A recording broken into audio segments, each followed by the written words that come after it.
Hola Julien, on est Salut Grégoire, ça va? très bien, on est à Madrid, là, à l'ESC. Très beau congrès avec plein de nouvelles très intéressantes. Du reste, ils ont présenté les guidelines des valves. Alors, qu'est-ce que tu en as retenu un peu? J'ai suivi avec grand intérêt parce que Guideline des valves, ça a été écrit quand même par la Société européenne de cardio et aussi la Société européenne de chirurgie cardiaque. Et nous qui se sont mis d'accord sur un âge de 70 ans, cut-off pour le TAVI, ce qui est vachement réduit.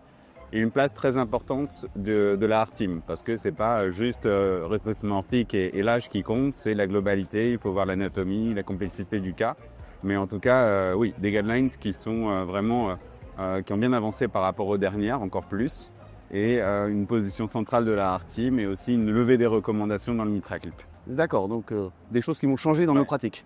Et qu'est-ce que tu as retenu toi sur le plan coronaire? Pas mal de choses, beaucoup d'études sur les antiplaquettaires après une angioplastie ou pendant ou avant une angioplastie, notamment une belle étude Target First qui va remettre encore de l'eau au moulin de la bithérapie courte à 1 mois. Chez des patients cette fois-ci à faible risque hémorragique et à faible risque ischémique sur des syndromes coronaires aigus dont des ST+. Donc ça va probablement changer pas mal notre pratique. Pareil aussi 2 belles études, dont une étude issue du registre France PCI et une étude chinoise qui montre que le pré-traitement avant une angioplastie élective ou non STEMI a peut-être encore sa place dans les données de vraie vie avec une diminution de la thrombose de stent très précoce dans le goutte pré-traité versus le goutte non pré-traité.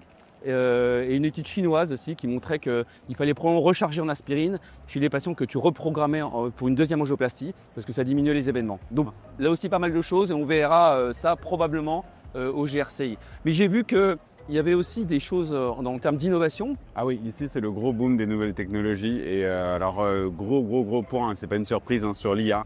Il y a beaucoup d'IA dans tous les tocos et dans toutes les choses. Ce qu'a présenté l'ESC à son ouverture, c'est une chatbox faite par l'ESC qui est là pour faire une IA ou qui est paramétrée pour les guidelines. Donc si vous avez une situation clinique qu'on veut résumer, on veut avoir un petit peu clair les recommandations des guidelines plutôt que retourner dans les pockets ou profiler les 100 pages de PDF.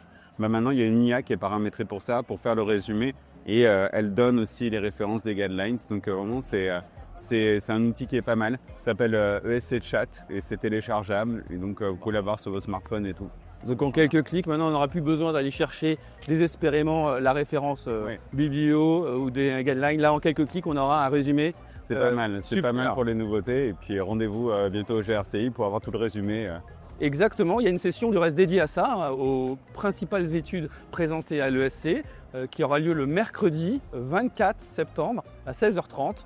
Il y aura Pierre Desharreaux et Benoît Latuca avec des belles surprises aussi, parce qu'il y a professeur Barbato qui va venir nous parler un petit peu et résumer ce congrès. Donc rendez-vous en fin septembre au GRCI. À bientôt au GRCI.